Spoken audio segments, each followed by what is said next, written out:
Dalam rangka menyambut HUT ke-77 TNI, Kodam Iskandar Muda akan menggelar berbagai event diantaranya konser religi yang berlangsung di lapangan Blang Padang, Banda Aceh. Namun pertunjukan konser tersebut menjadi pro kontra di kalangan masyarakat terkait larangan pertunjukan konser di Aceh oleh MPU. Menanggapi hal itu, Kodam Iskandar Muda memberikan penjelasan terkait pelaksanaan konser tersebut. Berikut penjelasan Kodam Iskandar Muda terkait larangan konser di Aceh. 1.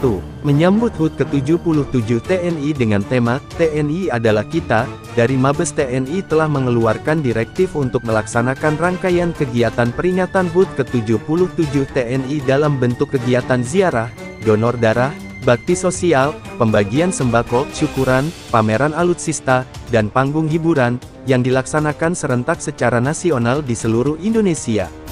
2. Sesuai arahan dari pusat tersebut, dalam menyelenggarakan rangkaian HUT ke-77 TNI maka Kodam juga menyesuaikan dengan kondisi di Aceh, sehingga akan dilaksanakan dalam bentuk kegiatan ziarah ke TMP Banda Aceh, donor darah, pembagian tali asi kepada para purnawirawan, pembagian sembako kepada masyarakat yang membutuhkan, upacara HUT ke-77 TNI, pameran alutsista, pengajian bersama Ustadz Dasat Latif, dan akan dilaksanakan kegiatan syukuran dan doa bersama, solawat dan zikir, yang dilanjutkan tampilan lagu-lagu religi oleh wali band.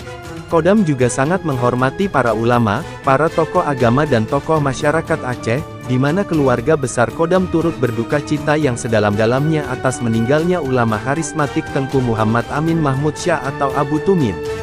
Sebagai bentuk penghormatan terhadap beliau, Kodam sudah menemui pihak keluarga menyampaikan rangkaian kegiatan HUT TNI ini dan pihak keluarga almarhum Abu Tumin juga akan diundang untuk turut hadir dalam acara syukuran dan doa bersama tersebut.